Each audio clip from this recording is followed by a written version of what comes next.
You have your dial set on 1310 AM, WDCT, Fairfax, Virginia, Washington, D.C.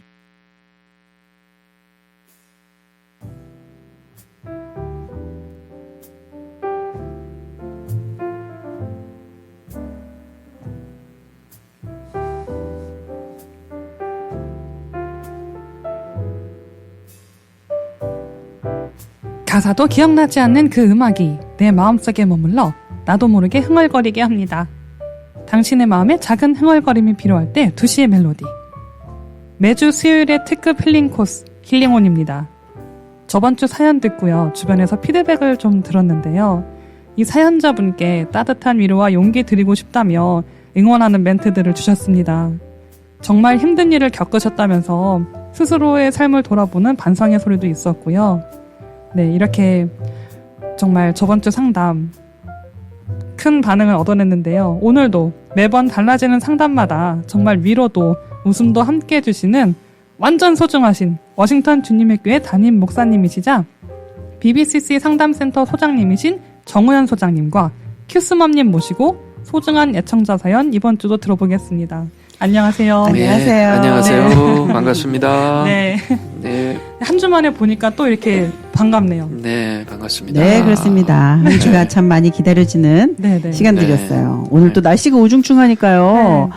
아유, 이렇게 여기저기 쑤시는 분들이 많이 계실 텐데 힐링온 시간을 통해서 좀 뭐라 그럴까요? 좀 바짝바짝 말라가는 그런 컨디션. 네. 지금 너무 축축 처지고 눅눅해지는 이런 마음들이 아주 뽀송뽀송해지시는 시간 되시길 바랍니다. 네, 네. 따뜻한 마음으로 네. 예, 힐링되는 복된 시간 되길 바랍니다. 네, 그럼 오늘도 이제 그 청취자분의 사연 하나 너무 궁금한데요. 또 읽어주실까요? 네, 오늘의 사연입니다. 안녕하세요. 저는 지금 너무 힘듭니다. 그런데 저에게 왜 힘드냐, 무엇이 힘드냐고 물어보신다면 딱히 말이 안 나오더라고요. 사실 남편은 맨날 저에게 귀가 너무 얇다고 이야기를 하는데요. 저는 그렇지 않다고 생각합니다. 저도 다 생각이 있어서 그런 건데 물론 실패는 했어요. 하지만 다 실패한 것도 아닙니다. 제 판단이 잘못되었다기보다는 상황이 좀 그랬어요. 사실 코비드가 올지 저만 몰랐나요? 다들 몰랐지요. 그걸 제가 예측하지 못했다고 한들 그게 제 잘못인가요? 저는 어렸을 때 별로 돈이 많지 않은 집에서 자랐어요.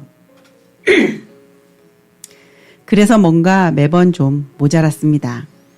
친구들은 다 명품 가방을 대학 입학 선물로 하나씩 들고 다닐 때 저만 없었어요. 다들 가는 어학연수를 못 보내줘서 구색 맞추기로 여행 한번 갔었는데 그때 친구를 조르고 졸라서 받은 소개로 미국에서 자란 분과 만나 어찌어찌 해서 결혼을 했습니다. 제가 한국에서 와서 그런지 한국에서 하는 거 반의 반만 해도 어머님, 아버님은 저를 예뻐해 주십니다. 그리고 외국 며느리 안 보고 한국 며느리 봐서 말 잘 통해서 너무 좋다고 대체로 좋아해 주세요. 남편은 한국말을 대충 거의 알아듣는 편인데 저는 어학연수도 못해서 영어를 그렇게 잘하는 건 아니라 조금 소통이 안 돼요. 그래도 퇴근하고 와서 집안일 같이 하고 여자라고 배려해주는 모습들이 영화에서 보던 그대로라 좋습니다. 절기마다 꽃 들고 오고 기념일에는 좀 차려입고 가야 하는 레스토랑에도 가고 가끔 직장 동료들 파티에 초청되면 드레스업하고 가는 것도 재미있고 좋습니다. 그런데 저는 남편 친구들이랑 만나기가 부담스러워요.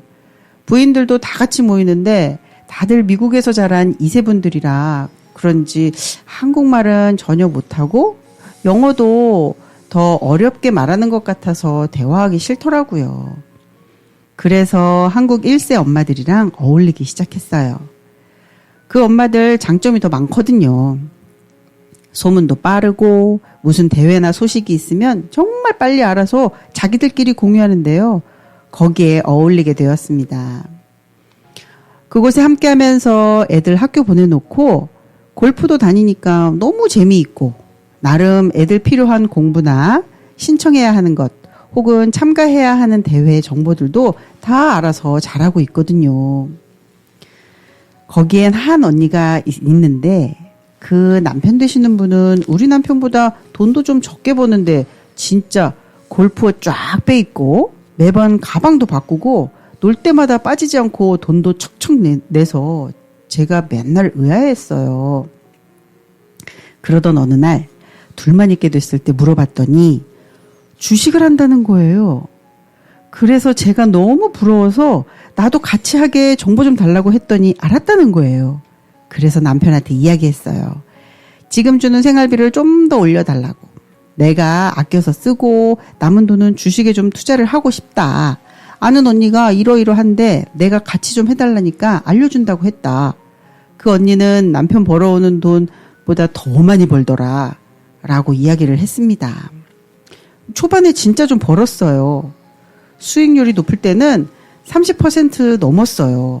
근데 투자금이 얼마 안 되니까 30%가 올라도 큰 돈이 안 되는 겁니다. 그래서 남편한테 혹시 가지고 있는 현금 있으면 달라고 했어요. 처음엔 무슨 소리야 하던 남편도 수익 현황을 보여주니까 계산하더니 세상에 몇만 달러를 더 줘서 그것도 하기 시작했어요. 그래도 얼마라도 수익이 들어오니까 숨통이 확 트이더라고요. 그런데 그렇게 두세 달을 모아도 그 언니만큼 뭘 턱턱 살만한 수익금이 생기지는 않았어요. 좀 올라서 팔면 거기에 수수료 떼고 주거든요. 마침 시부모님이 아이들이 상 받아오는 모습을 보시며 저에게 애들 야무지게 잘 키운다고 나중에 필요할 때 쓰라고 좀 주신 교육용 목돈이 있어서 그것도 넣었어요. 그렇게 한동안 좋았는데 코비드가 오면서 휴지 조각이 돼버리고 말았습니다. 제가 너무 놀라서 언니한테 달려가 울고불고 했는데 언니는 마이너스로 안 가고 빚 안 생긴 걸 다행으로 생각하라고 저를 냉정하게 보냈습니다. 그리고 예상했듯이 남편과 엄청나게 다투었습니다. 제가 수익금으로 밥 사고 시계 사줬을 때는 그렇게 좋아하더니 이제 와서는 화를 내는 거예요. 그러면서 남편이 저에게 너는 참 속기 쉬운 사람이라고 말을 했는데 너무 심한 영어 단어를 쓴 거예요. 제가 그 영어 단어에 너무 상처받아서 울고불고 한동안 난리를 쳤더니 일단은 본인이 너무 심했다고 사과를 하고 넘어갔습니다. 다 지나고 생각하니까 너무 억울한 거예요. 아니, 저도 그럴 줄 알았으면 안 했죠.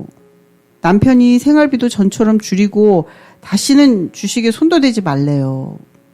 저는 그렇게 살 수가 없습니다. 폭등하는 계란 가격에 걱정하며 세일하는 품목만 사면서 어떻게 사나요? 그런데 6개월 전에 또 다른 엄마가 자랑하는 거예요. 남편이 코인을 했는데 제대로 올랐다고요. 심지어 그렇게 큰 돈을 넣지도 않았는데 그게 엄청난 돈이 되었다고 말이에요. 어떻게 했냐고 물어보니까 비밀이라고 하더니 카지노에서 딴 돈이 있어서 그걸 코인에 넣었다고 이번에도 좋은 기회가 온다고 해서 같이 가겠냐고 물어보길래 고맙다고 했어요.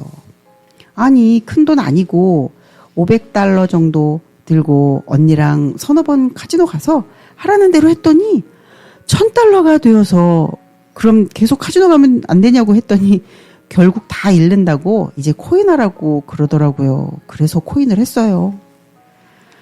아시죠? 땡땡땡 코인. 거기에 넣었더니 정말 올랐어요. 언니가 트럼프 대통령이 집권하는 동안은 절대로 안 떨어진다고 해서 취임식 하기 전에 그달 생활비 다 넣고 그리고 주변 엄마들한테 돈 좀 빌려서 서너 달어치 생활비 더 빌려가지고 다 넣었거든요. 근데 정말 올랐어요. 엄청 올라서 수익률이 엄청 났는데 그 뒤로 다시 떨어지더라고요. 지금 빼면 내가 집어넣었던 돈 비슷하게 찾을 수 있는데요. 아니 이게 수익률 최고 찍었는데 그 금액을 아는데 내가 어떻게 빼요. 만약 다시 오르면 저는 속상해서 진짜 죽어요. 그래서 생활비 타면 엄마들한테 조금씩 갚으면서 한두 달 버텼는데 글쎄 남편한테 들켰어요. 어쩌다가 카지노 간 것도 다 들켜서 노발대발인 거예요. 저는 카지노 좋아하지도 않고 그 엄마랑 같이 갔던 날 이후로 혼자는 가본 적도 없고 굳이 가고 싶은 마음도 안 드는데 남편은 저한테 중독자냐고 노발대발이에요. 갈라서자는 말까지 나왔어요. 일단 코인에 넣은 돈부터 빼서 갚고 나면 다시 이야기하자는데 저는 정말 너무 빼기 싫거든요. 생활비 아끼고 일이라도 좀 해서 갚아나가면 안 되나요? 그렇게 큰 돈도 아닌데 꼭 빼서 갚아야 되나요? 나중에 비트코인처럼 오르면 저는 이걸 팔게 만든 남편을 평생 용서 못할 것 같아요. 저는 어떻게 해야 될까요? 남편을 어떻게 설득해야 할까요? 네, 이런 사연입니다. 네. 어머. 어머.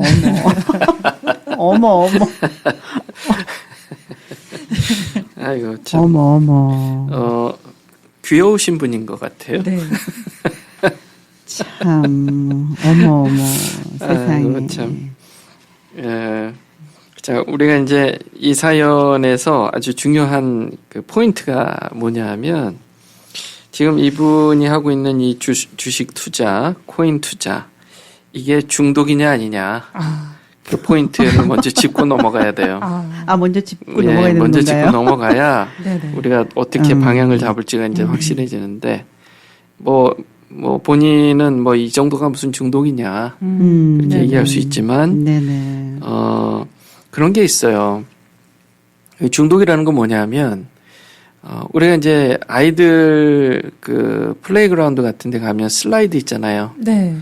그러면 아이들이 이렇게 위에 꼭대기에 올라가서 몇 발 이렇게 앞으로 가면 쭉 미끄러져 내려오죠. 네네. 그런데 거기에 슬리퍼리 포인트라는 게 있어요. 그래서 어느 지점이 되면 스스로가 통제할 수 없는 미끄러져 내려갈 수밖에 없는 포인트가 있단 말이에요. 네네네. 그렇죠? 네네. 그걸 슬리퍼리 포인트라고 해요. 중독이라는 것은요.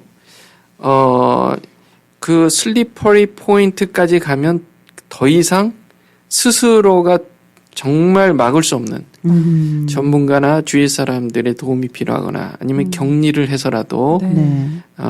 다시금 그 중독 대상에 이렇게 하지 않도록 해야 되는 지경에 이르는 거예요. 네네. 자, 그러면 어느 포인트부터가 중독이냐 했을 때 사실상 슬리퍼리 포인트 이미 들어가기 전부터가 중독이라고 보면 되겠어요. 네네네. 그럴 것 같아요. 네네. 왜냐면 거기 처음부터. 딱 들어가면은 통제할 수가 없으니까 이미 심한 중독일 것 네네. 같고. 이미 심한 중독이고 네. 정말 도움을 받아야 되는 중독이고 네네. 아직은 스스로 통제할 수 있다까지라도 이미 중독의 성향을 보인다. 그렇기 때문에 지금 이 사연자분은 최대한 빨리 정확하게 이게 지금 어느 정도 상태고 이게 지금 중독 상태인지 아닌지 그걸 좀 확인해 볼 필요가 있습니다. 네. 그러니까 이분의 말만 보자면은 사연자분의 말만 보자면 네. 이분은 아직까지는 돈이 더 목적인 것 같은 느낌이 들어서 그럼 네네. 만약에 중독 상태가 가려질 수도 있거든요. 그럼. 맞아요. 네네. 네. 제가 아주 좋은 중독 자가진단 테스트. 제가 이거를 찾아봤는데, 네. 한국의 박종석 정신건강의학과 전문의께서 아주 잘 만들어 놓으신 네. 자가진단 테스트인데요. 테스트 하나요, 그러면? 예, 한번 해볼까요? 네네. 예, 여러분들 연필 한번 참. 준비해 보시고, 만약에 연필이 없으신 분들은, 예스가 몇 개인지, 그거만 카운트를 네. 해주시고, 제가 마지막에 그거를 해석하는 방법 알려드릴게요. 네. 한번 해볼까요? 네네. 준비됐습니다. 좋습니다. 준비되셨어요? 네. 네. 자, 첫 번째 문항. 주식 투자로 생활 태도를 지적받은 적이 있다. 두 번째, 주식 때문에 가족과 다툰 적이 있다. 세 번째, 투자 후 변명이나 거짓말이 늘었다. 네 번째, 손실금 본전에 집착한다. 5번째, 투자 목적으로 돈을 빌린 적이 있다. 6번째, 선물 옵션 2배 이상 레버리지 상품에 투자 중이다. 7번째, 다른 곳, 즉 생활비 같은 곳에 꼭 필요한 돈을 주식에 투자한다. 8번째, 단타 매매, 고위험 종목에 주로 투자한다.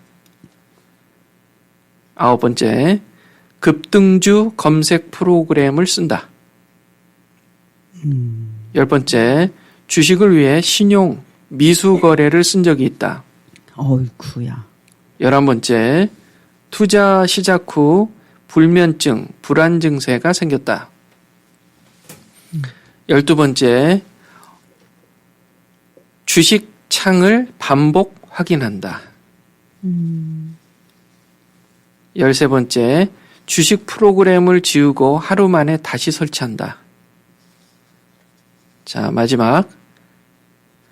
월요일 장이 불안해 주말에도 마음이 불편하다. 자, 이거는 예. 진짜 테스트가 주식을 하는 사람에 한해서 네네. 온 거네요, 진짜. 네네. 네. 주식을 안 하는 사람은 전혀 뭐 해당되는 게 없고. 없죠. 네. 근데 저는 네. 그 테스트를 쭉 종목을 읽어주시는데, 네. 이렇게 사연자분의 이게 글이 자꾸만 생각이 나가지고. 많이 겹쳐요? 그러니까요. 사연자분 네. 입장을 자꾸만 생각하게 되네요. 네.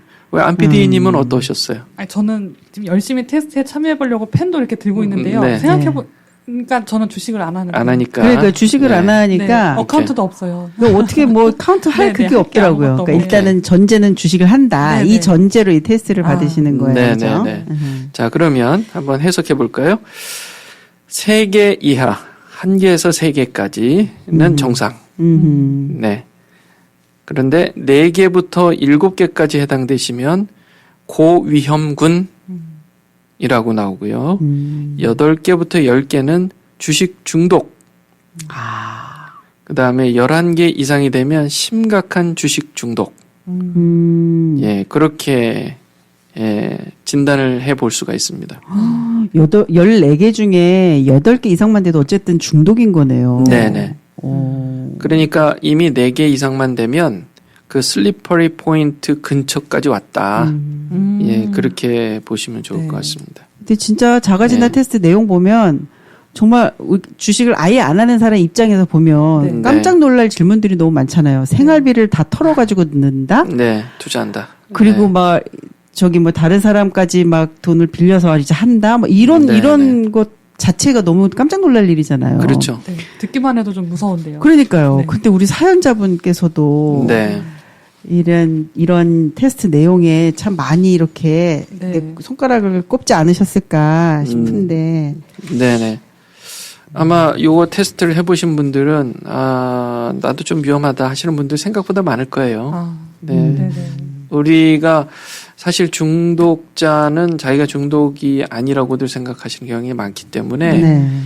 최대한 여러분들 조심하셔야 된다. 먼저 말씀을 드리고 지금 사연자분도 제가 보니까 상당히 위험군에 속하지 않나 네네. 그 이상이 되지 않나 라는 생각이 들었는데요. 교수맘께서는 어떠셨어요? 네. 어느 부분이 많이 겹쳤습니까? 지금 사연자분하고 이 테스트 내용하고요. 아니, 저랑 겹친 거는, 저는 주식을 안 하니까, 네. 저랑 겹친 거는 전혀 없었는데요. 저는 이걸 보면서, 네. 주식을 하는데, 어쨌거나 자가 테스트가 저렇게 나올 정도면, 정말 많은 사람들이, 네. 네. 주식에 처음 시작하고, 남의 돈까지 빌려서까지 하고, 이제 그런 상황까지 간다는 거잖아요. 네, 네. 그러면은, 이게 주식이 어쨌거나 처음에는 돈을 벌고 싶은 마음에서 그럴 텐데, 네. 그런 사람들의 심리는 뭘까요, 소장님? 심리는요, 네. 그겁니다. 한 번 돈을 벌어본 거, 거기서부터 시작되는 거예요. 그 주식을 투자했는데, 뭐 2배가 됐다. 그 맛을 봤다면, 이분이 이분이 네. 그렇게 소개가 돼 있어요. 그죠? 네, 네. 처음에 했는데, 오, 정말 오르더라고요. 네, 이러면서 네. 아, 맛을 보셨구나. 네. 그러니까 우리의 뇌는요, 그런 뭔가 희열을 느끼잖아요. 뭔가 하여튼 재미를 느끼잖아요. 네. 그럼 이 도파민이라는 게 분비가 됩니다. 그러니까 예를 들어 평생 안 해보던 주식 투자를 처음 해봤는데, 이게 돈을 1,000불을 넣었는데 2,000불이 됐다. 와, 이거 되네. 10,000불을 넣었는데 20,000불이 됐다. 한순간에 10,000불을 버렸잖아요. 그 버는 돈의 그 느낌이라는 게요, 생전 처음 느껴보는 방식의 도파민인 거예요. 네. 그 엄청난 행복감. 근데 중요한 건 우리의 뇌는 그거를 기억한다는 거예요. 아이고. 그래서 우리의 뇌가 그걸 기억한다는 건 뭐냐면, 그만큼 다음 기쁨이 없으면, 즐거움이 없으면, 불행감을 오히려 느낀다는 거예요. 네. 그러니까 지금 10,000불을 넣었는데 20,000불이 됐잖아요. 네. 그 느낌 있잖아요. 그거 이상의 기쁨이, 즐거움이 없으면, 일종의, 오히려 불행감 같은 느낌, 의미 없는 느낌, 재미없는 느낌, 예. 그렇게 들기 때문에, 그걸 이제 우리가 내성이라고 하는데, 네. 이제 거기서부터 시작되는 거죠. 네. 근데 진짜 10,000불을 넣었는데 20,000불이 됐어요. 네. 그러면은 그 좋고 행복한 그 감정이라는 게 솔직히 이게 내가 노력하지 않았는데 네. 갑자기 뻥 튀겨져서 생긴 거잖아요. 네네. 그러면은 그게 이게 좋은 쪽으로 해석을 하는 게 좋을까요? 이게 염려되는 감정일 것 같아요. 예. 그러니까 뭐 주식 투자자들, 유명한 주식 투자자 그 전문가들이 하는 얘기는 주식 투자라는 것은 단기간 투자가 아니라 장기간 투자다. 그렇게들 네네. 얘기를 하시잖아요. 네네네. 그래서 주식 투자를 해놓고 그냥 잊고 지내라. 예. 그러다가 이제 어떻게 되는지 나중에 한 번씩 확인해 보라라는 얘기들을 많이 하세요. 그게 아니라 만약에 이거는 내가 주식을 넣었으면 야, 이거 당장 어떻게 되지? 하고 계속 들여다본다. 이것은 더 이상 투자라고 보기에는 어렵죠. 그 투자가 아니라 일종의 도박으로 바뀌는 거예요. 네. 그래서 도박 중독자와 투자 중독자의 뇌 구조가 거의 유사하다고 그 연구 결과가 나왔대요. 그러니까 이 도파민 회로라고 하죠. 그래서 내가 이거 하면 잘 될 거다. 금방 내가 돈을 또 다시 벌 거다. 내가 크게 딸 수 있다. 라는 환상. 그게 이제 내성이 생기고 그거를 못하면 금단 현상이 생기고 이게 다 뭐냐 하면 우리의 뇌가 더 이상 조절할 수 있는 능력을 조금씩 상실해 간다. 네. 그러니까 우리의 이 변연계라는 게 있어요. 우리의 감정을 조절하는 그 변연계는 사실은 합리적으로 이성적으로 판단하는 능력이 없는 거예요. 그분이 발달하면서 우리의 조절 능력이 있는 전두엽의 기능이 약화되는 거예요. 예, 그러다 보니까 이제 나중에 가면 통제가 어려운 거죠. 그래서 본인이 투자하는 것을 누군가 막는다. 그러면 너는 나의 적이야. 그게 남편이든 아내든 누구든 간에 그 사람이 그 사람에 대해서 적대감을 느끼는 거예요. 네. 근데 저는 사연자분 이렇게 쭉 내용을 들으면서 네. 조금 좀 마음이 쓰였던 부분이 이런 거예요. 네. 초반에 쭉 읽었을 때 네. 친구들은 다 명품 가방을 대학 입학 선물로 하나씩 들고 다닐 때 저만 없었고요. 네. 다들 어학연수를 못 보내줘서 다들 가는 어학연수는 자기는 못 갔다. 네. 네. 그래서 이제 구색 맞추기로 여행을 한 번 갔다 이렇게 표현을 하셨는데 네. 솔직히 이렇게 생각하는 분들이 많기는 많겠죠. 근데 대학 입학 선물로 명품 가방을 받는 학생들이 솔직하게 몇 프로나 될까요? 그죠? 그렇죠. 100%가 다 그러진 않을 거고 네. 어학 연수도 모든 사람들이 다 갔다 오진 않을 텐데 이거를 이렇게 생각하고 있는 분이구나라는 생각이 들었어요. 그렇죠. 뭐 좀, 저도 어렸을 때 나이키 한번 신어보는 게 소원이었는데. 그래서 네. 이분이 생각하고 있는 게 네. 조금 다를 수도 있겠다라는 생각이 들어요. 네.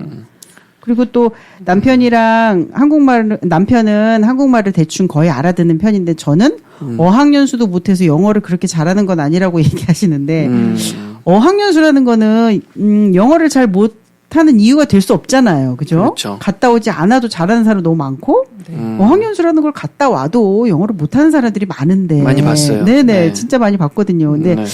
이런 기준으로 생각을 한다는 게 조금 생각이 조금은 바뀌어야 하지 않을까 하는 생각이 들었어요. 이게 주식 중독, 주식 쪽으로 이렇게 관심을 쏠리는 거랑 어떤 관계가 있는지 좀 잘 모르겠지만 이 글에서 느껴지는 게 좀 네. 그런 게 있었어요. 네.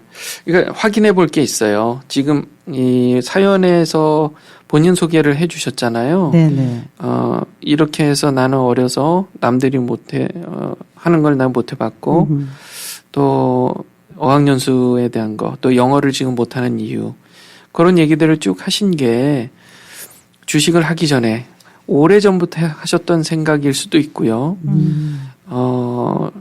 아니면 이제 지금 이 주식 투자하는 것을 좀 합리화하기 위한 이유로 또 이거를 또 강조해서 또는 새롭게 생각해서 하실 수도 있고 네. 그 부분에 대해서는 아마 이 사연자분이 본인이 이제 스스로 잘 좀 들여다보실 필요가 있다. 네. 이 마음을요. 네.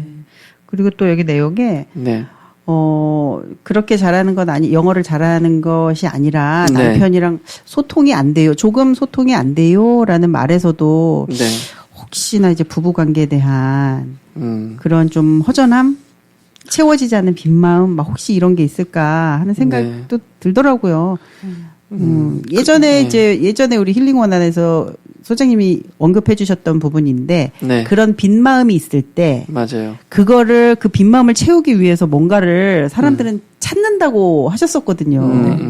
그래서 이 사연을 쭉 읽으면서 그 내용이 생각이 났어요. 소장님이 말씀하신 그 내용이. 그래서 이분은 그 빈 마음을 채우는 하나의 그런 걸로 돈 그러다 보니까 그런 주위에서 돈 잘 쓰는 사람의 그걸 관심을 갖게 되고 그래서 그런 게 아닌가 하는 생각도 듭니다. 예, 그러니까 소통이 안 되면 답답하죠. 예, 남편과 대화를 깊이 하고 근데 또 한편으로는요. 같은 한국 사람 한국말을 되게 잘하는 부부들도 소통이 안 되는 경우가 많기 때문에 맞습니다. 네. 아우, 네, 진짜. 그거는. 한국 사람들끼리도. 맞아요. 네. 들으시는 청취자분들 100% 다 동감하실 거예요.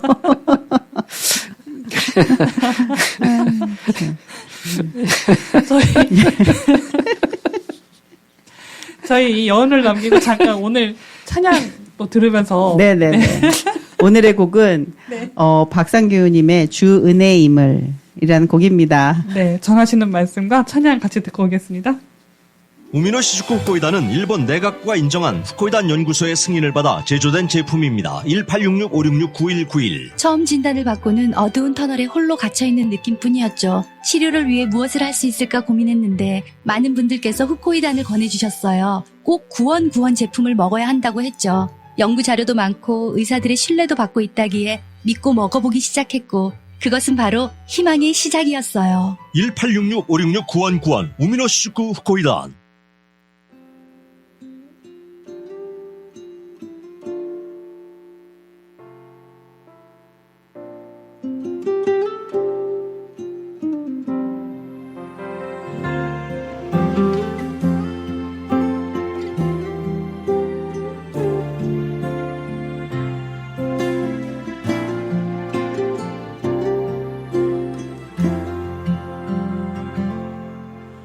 주 나의 모습 보네 상한 나의 맘 오시네 주 나의 눈물 안에 홀로 울던 맘 아시네. 주 나의 모습 보네. 상한 나의 맘 보시네. 주 나의 눈물 안에 홀로 울던 맘 아시네. 세상 소망 다 사라져가도 주의 사랑은 끝이 없으니 살아가는 이 모든 순간이 주 은혜임을 나는 믿네.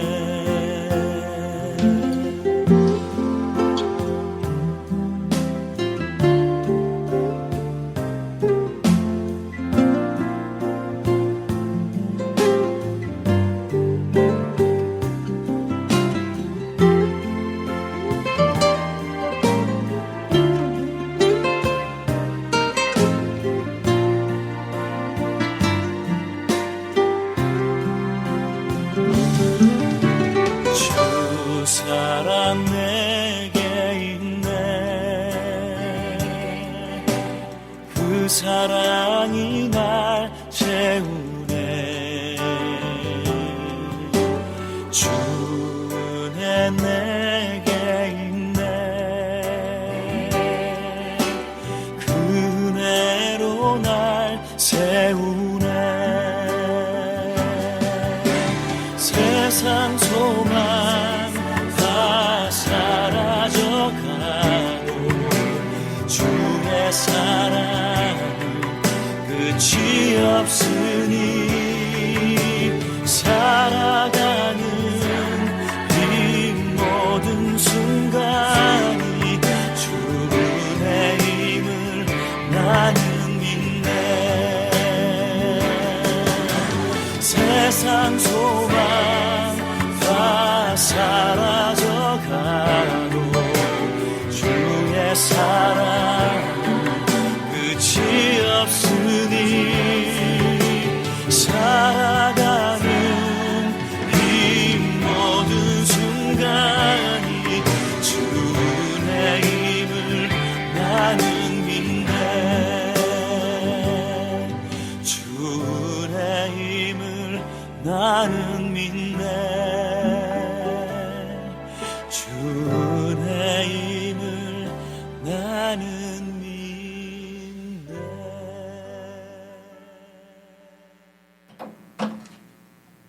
네, 저희 정말 웃으면서 다녀왔는데요. 네, 아니 맞습니다, 진짜. 네. 같은 한국말 잘하는 한국에서 자란 분들 가정도 보면 이게 소통이 안 돼가지고 힘든 경우 많죠. 네. 네. 근데 이 사연에 보면 사연자분 남편분은 아주 구구절절 너무 스윗하셔요. 그래도 퇴근하고 와서 집안일 같이 하고. 여자라고 배려해주는 모습, 영화에서 보던 그 모습 그대로래잖아요. 네. 우리 절기마다 꽃 들고 오고, 기념일에 옷 차려입고 레스토랑 가고, 막, 파티에도 초청돼서 드레스업하고 가신다는데, 이게 이런 남편이 어디 있습니까, 진짜. 많이 너무 없죠. 스윗하고 좋잖아요. 아유, 참. 그래서 소통이 좀 안 된다. 이 부분을 어떻게 받아들여야 될까? 아마 투자를 하는 그 마음을 이해하지 못한다. 이렇게 받아들여야 될까? 이렇게 생각하면 좋을 것 같습니다. 네. 네. 아이, 참. 네. 사실 뭐 언어의 장벽 어려워요. 언어가 갖고 있는 그 랭귀지 베리어라는 거는 네. 그것을 뛰어넘는다는 건 상당히 어려운 일이다. 왜 언어라는 거는 문화적 배경도 같이 가는 거기 때문에 네. 네네. 예, 맞아요. 또 가치관 그런 것도 같이 가는 거기 때문에 이걸 뛰어넘는다는 건 어렵죠. 예, 그럼에도 불구하고 지금 남편과의 관계 또 시부모님과의 관계 네. 다 아주 좋은 네. 상황이고 맞아요. 시부모님한테는 또 네. 사랑을 듬뿍 받으시는 것 같아요. 네네. 그래서 이분이 제가 보니까 성격도 활달하신 편인 것 네네네. 같아요. 네. 근데 귀여우세요. 네. 그러실 것 같아요. 지금 이렇게 뭐 저랑 말씀 나눌 때도 이렇게 우울함이나 그런 거 없이 어떻게 하면 남편을 설득할 수 있겠냐라는 그런 목표가 되셨어요. 네네네. 네. 남편을 설득하는 방법을 좀 도와드릴까요? 아니면 어떻게 해야 될까? 예.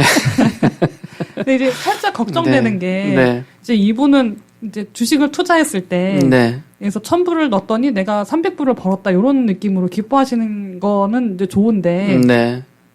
내가 만약에 10,000불을 벌었으면 3,000불을 벌었을 텐데 이런 느낌 때문에 10,000불을 넣었으면 네, 내가 왜 10,000불을 넣지 못하고 1,000불을 넣었을까 이제 이런 느낌 때문에 예. 돈까지 빌려서 이렇게 하시게 되는 것 같아서 근데 그거 이제 내가 이렇게 했다라면 더 벌 수 있었을 텐데라는 그런 이제 실제로 있지 않았던 일에 대해서 그런 후회나 이런 거를 가지게 되면 그렇죠. 사실 그게 좀 조금 위험한 거 아닌가. 맞습니다. 네.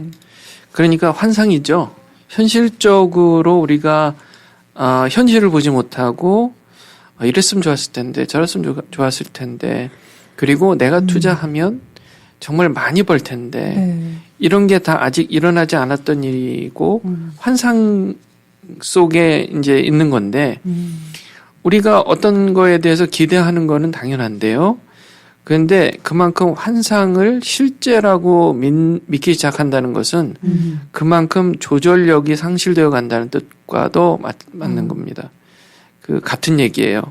그러니까 전두엽의 기능이 그만큼 상대적으로 저하되고 있다. 그렇게 스스로를 진단하실 수 있다는 거예요. 근데 이거는 정말 외부에서 제가 보기에도 네. 1,000불 넣어서 300불 버셨으니까 진짜 20,000불 넣으셨으면 6,000불 버셨겠네 하라는 그런 함정이 되거든요. 네네. 제가 그렇죠. 봐도 옆에서 봐도요. 계산서를 두들기면 나오는 네. 값이니까. 네네. 맞아요. 네, 실제 투자도 하셨고. 네. 네. 근데 문제는 아까 테스트에서도 나왔지만 이거를 요즘 용어로 뭐 영끌이라고 한다면서요. 네네. 너무 이거를 까지. 심하게 끌어가지고. 그러니까 예전에 어떤 주식 전문가가 그런 얘기했어요.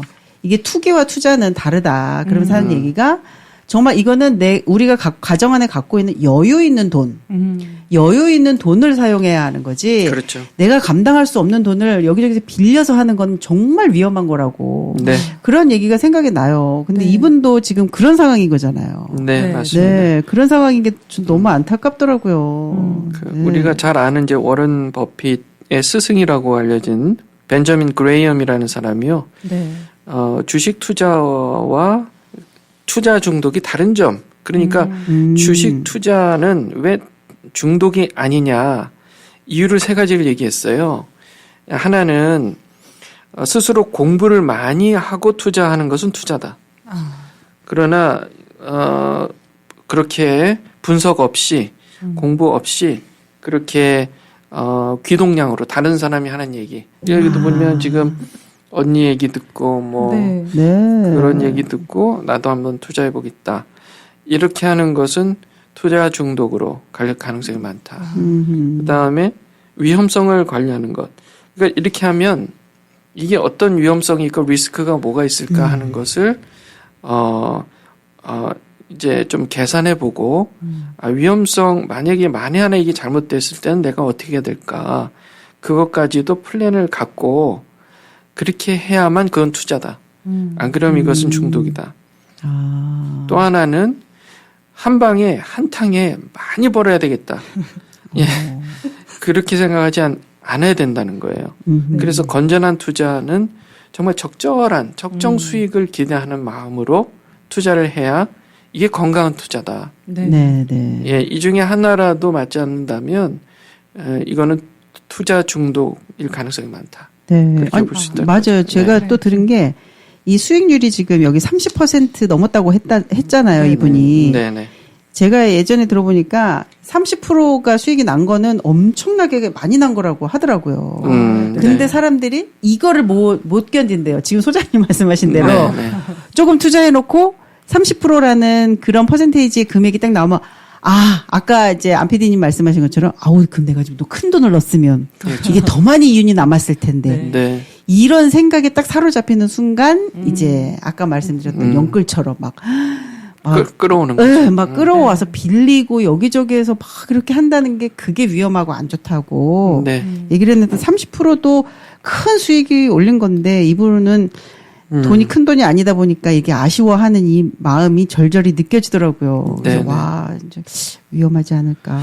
그러니까 투자 중독에 이제 제일 끝으로 간다면 그게 심해지고 해서 그 내성 때문에 심해질 수밖에 없어요. 아, 근데 끝으로 간다면 결국은 부동산까지도 다 판다. 그러니까 가족 몰래 집까지도 다 저당 잡히고 또 뭐 부모님의 서산까지 아이고. 땅들까지도 다 팔아서라도 투자를 한다. 그게 이제 끝판왕인 거예요. 그러면 결국 뭐 그것도 날린다면 만약이에요. 정말 그렇게 날릴 가능성이 많죠. 세상에. 그렇게 되면은 정말 그 극단까지 간다면 네. 뭐 그런 예도 많이 보잖아요. 네, 안 그렇죠. PD님. 네. 네. 이번에 조사하면서 네. 특히 한국에서는 이제 코인 투자로 가면은 20대 친구들이 그렇게 막 2억, 3억까지 대출을 해서 빌린 다음에 이제 무리한 대출로 이제 갚지를 못하니까요. 네. 스스로 삶을 마감하는 경우가 네. 한두 건씩 꼭 있다고 네. 그렇게 20대, 들었습니다. 30대면 세상에. 네. 아유. 그 감당이 안 되는 거죠. 네. 이제 나중에 가면 이제 사채까지도 쓰는 거고요. 뭐 처음에는 뭐 1차적으로 그 렌더한테 빌리고 그다음에 2차, 3차까지 가서 결국은 사채까지. 예, 사채는 거의 뭐 만약에 1,000만 원을 빌렸다 그러면 한 달 안에 2천만 원을 갚아야 되는 예, 그렇게 가는 경우도 있는데 그걸 어떻게 다 감당하겠어요. 네. 그런데 여기에 빠진 분들은 그것도 괜찮다. 계산해 보니까 당장 이게 한 달 안에 2배를 갚아야 되는 상황이지만 내가 이거 며칠만 이게 지금 뛴다면 네. 이건 다 갚고도 남을 것이다라는 기대감을 갖는다는 거예요. 그러니까 그 환상이 현실적이지 않은 것임에도 불구하고 현실적으로 느낀다는 게 이제 그 뇌 구조가 지금 문제가 생겼다 그 뜻인 겁니다. 네. 그러면 소장님, 네. 주식을 태어날 때부터 아는 사람들이 없잖아요. 네. 근데 이분 같은 경우는 왜 주식에 마음을 쓰게 됐을까? 이렇게 쭉 보면 네. 사연을 이렇게 쭉 보다 보면 네. 처음에 이제 어떤 지인을 통해 가지고 알게 되는 거잖아요. 네. 근데 그 언니는 우리 남편보다 돈도 적게 버는데 진짜 골프 쫙 빼있고 매번 가방도 바꾸고 놀 때마다 빠지지 않고 돈도 척척 내고 막 이런 것들이 네. 부러웠어서 돈이 더 필요했을까 하는 생각이 들어요. 그렇죠. 또 뒤에도 또 예. 나오는데 그 언니는 진짜 그래가지고 그걸 투자해가지고 남편보다 더 큰 돈을 벌어서 그렇게 쓰고 네. 있는 모습들이 네. 그런 모습들을 부러워하고 그리고 진짜 네. 부럽다는 단어를 진짜 썼어요. 그래서 제가 너무 부러워서 나도 같이 하게 좀 정보 좀 달라고 했다. 네.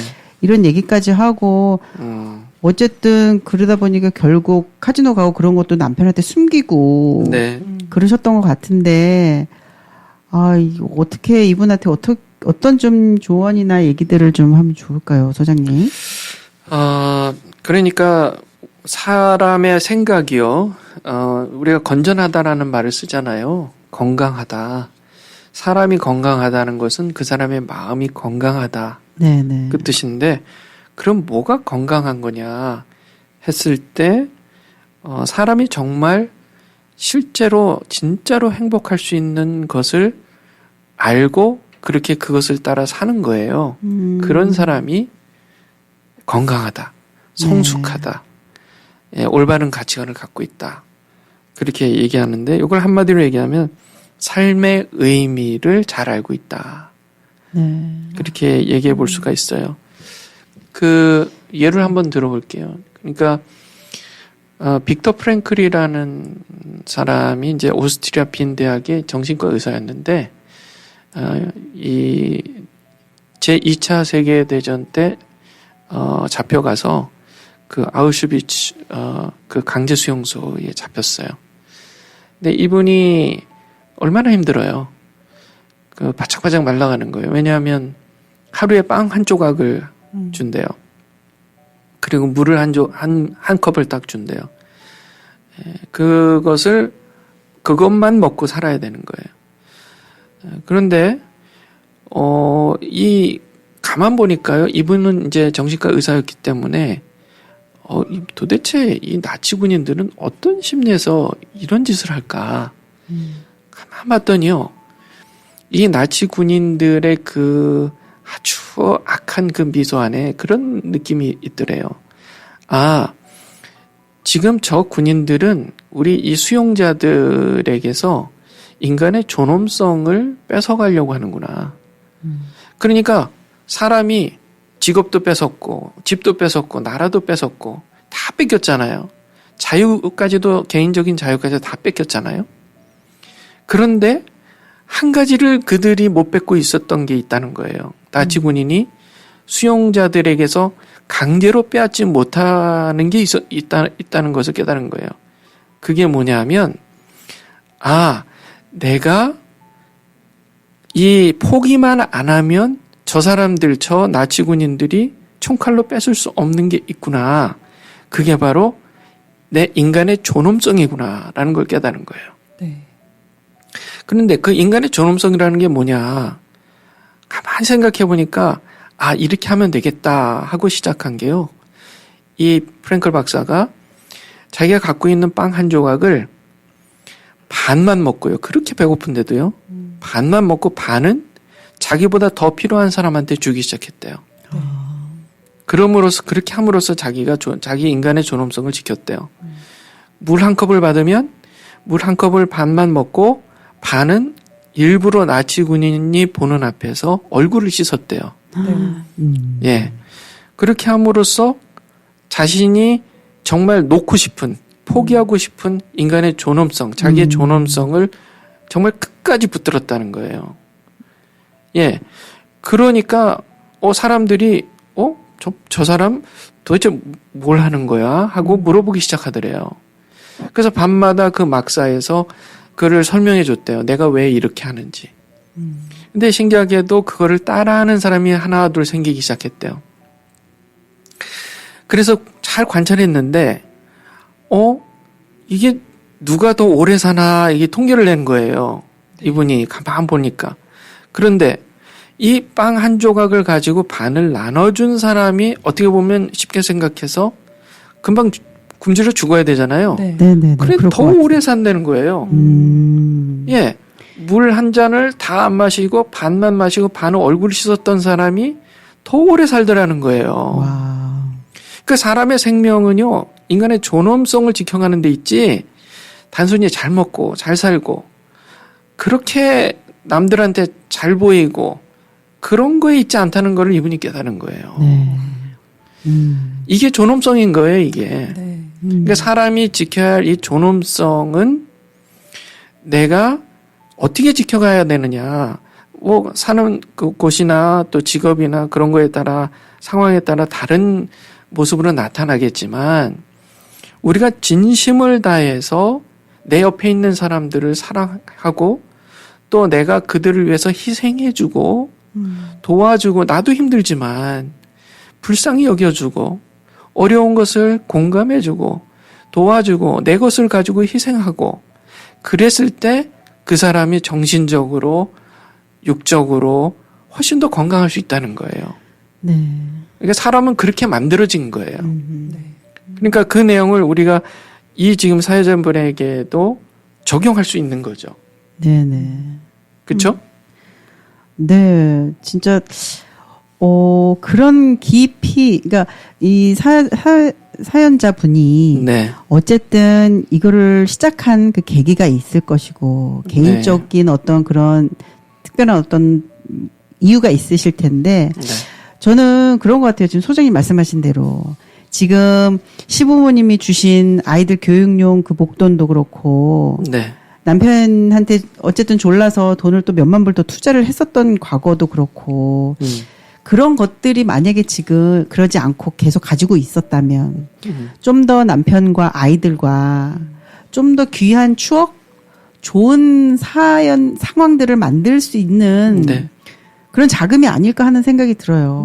아이들에게 좀 더 뭔가를 가르칠 수 있고 뭐 쉽게 다 같이 한번 나가서 맛있는 외식을 할 수도 있는 그럼요. 그런 시간을 통해서 단순히 먹고 끝내는 게 아니라 아이들은 네. 가족과 함께 같이 나가서 먹는 시간, 그 시간만으로도 충분히 아이들의 정서에 아주 지대한 좋은 영향력을 줄 수 있잖아요. 그럼요.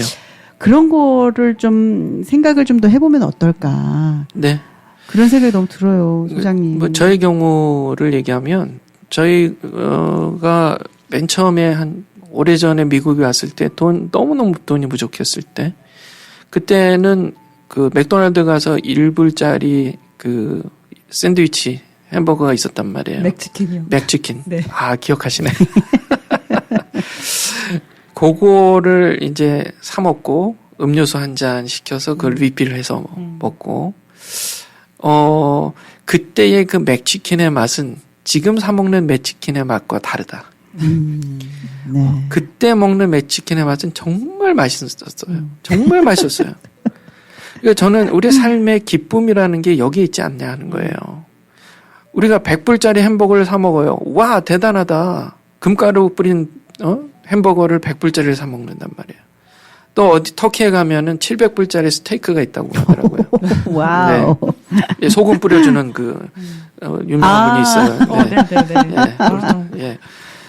그런데 그렇게 해서 먹고 나면 집에서 우리가 뭐 이렇게 스테이크 한 덩이 사다가 구워 먹는 게 다음부터 맛있겠냐고요. 그게 100불짜리 햄버거를 사 먹었는데 다음에 이 1불짜리 맥치킨을 사 먹는 게 그다음부터는 무슨 의미가 있겠냐는 말이에요. 네. 그러니까 우리가 지금 착각하는 게 뭐냐면요. 와, 저거 멋있어 보인다. 저거 대단해 보인다. 하는 것들이요. 이게 거기에 내 마음을 뺏기기 시작하면요. 그것보다 사소해 보이거나 소박해 보이는 것들은 더 이상 나한테 기쁨을 줄 수가 없어요. 네. 그러기 시작하면 이제 점점 이 세상에서 기쁨을 줄 만한 것들을 찾기 어려운 거예요. 이제 우울로 가는 거예요. 떵떵거리며 사는 것 같지만 행복하지 않아요. 이거는 너무나 간단하고 기본적인 얘기인데 우리는 자꾸 그걸 잊는 거예요. 왜냐하면 TV나 유튜브나 이런 방송에서 주는 메시지들이요. 자꾸 거기서 거꾸로 가기 생각하게 만드는 거예요. 화려해 보이는 거, 비싸 보이는 거.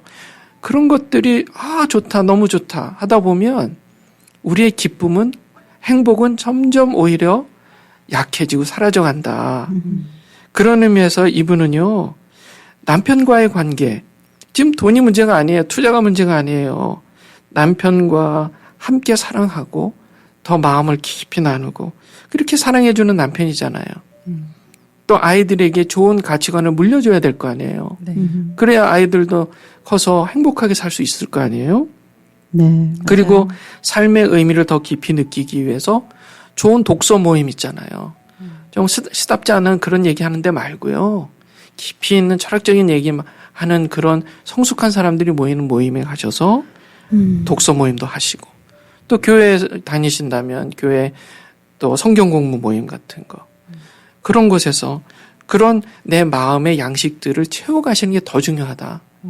당장 얼마를 더 투자해서 내가 돈을 얼마 버는 것보다 1000배, 10만 배, 1억 배 더 중요한 것은 우리 마음의 참된 의미가 무엇인지를 내 마음에 더 새겨가는 게 더 중요한 거예요. 네. 네, 맞습니다. 진짜 이분이 좀 마음을 열고 좀 들으셨으면 좋겠어요. 사연 내용으로 보면 이분이 여전히 아직 너무 푹 빠져 계신 것 같고 네네. 그러면서 끝에 질문이 저는 어떻게 해야 될까요? 거기까지는 좋은데 남편을 어떻게 설득해야 할까요? 이 부분을 보고 이분이 아직 깊이 빠져 계시구나라는 생각을 했고 네. 그 위에 보면 나중에 비트코인처럼 오르면 저는 이걸 팔게 만든 남편을 평생 용서 못할 것 같아요. 이렇게 쓰셨는데 네. 입장을 네. 바꿔서 지금 만약에 팔아서 갚지 않고 또 이게 휴지 조각이 된다면 네. 과연 남편분은 아내를 용서할 수 있을까요? 그런 생각도 듭니다. 이렇게 이걸 팔게 만든 남편을 평생 용서하지 못할 것 같아요라는 말에서 이미 저는 좀 좀 강하게 좀 얘기하고 싶습니다. 뭐냐면 투자를 위해서 남편을 배신하고 있는 거예요. 이것은 그 마음 안에는요, 투자라는 것을 위해서 남편을 등지고 있는 거다. 이 결과는 이게 계속 그렇게 된다면 본인도 가족도 결국은 행복을 잃어갈 거예요. 네. 그러니까 지금이라도 이제 남편과 함께 충분히 대화를 나누시고 그래서 서로 어떻게 하면 더 사랑할 수 있을까? 어떻게 하면 더 우리가 함께 올바른 삶의 의미를 찾아갈 수 있을까? 그것을 더 고민하시는 게 훨씬 더 미래에 행복을 주는 일이다.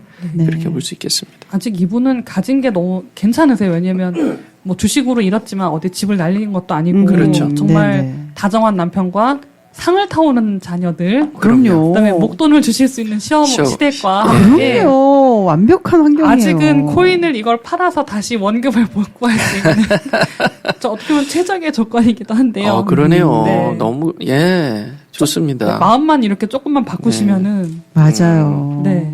진짜 맞습니다. 너무 좋은 가정 환경이잖아요. 네네. 정말 그리고 그러다 보니까 이분의 성향이 진짜 밝기도 밝고 네. 아이들을 잘 키우시잖아요. 잘 키우시는 엄마이신데 네. 참 그 모습이 정말 아이들에게도 아름답게 비춰졌으면 좋겠어요. 네. 네네.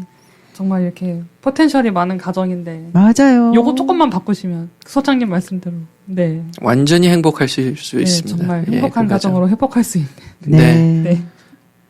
정말 이렇게 세상 살면서 고민할 일들이 참 많은데요. 진짜 이렇게 저희가 오늘 나눈 얘기들이 당연하면서도 어떨 때는 어려운 선택이 돼요. 왜냐면 이렇게 거액의 금액이 눈앞에서 왔다 갔다 그렇죠. 할 때 네. 이게 정말 내 사람의 거였던 것 마음이. 같아서 네. 정말 아무것도 아닙니다. 돈은요. 네. 예. 저 그래서 가끔 가다가 정말 부유하게도 말고 가난하게도 말라 해달라는 그런 네. 그 말이 정말 저한테는 그 황금률이거든요. 그렇죠. 네, 맞아요. 네, 이렇게 열심히 번 돈으로 이렇게 행복을 나누면서 살 수 있는 삶을 위해서 네. 네. 어려워 보이지만 이런 선택의 시간에 또 저희의 이런 모든 것들이 도움이 되었으면 합니다. 네네. 네.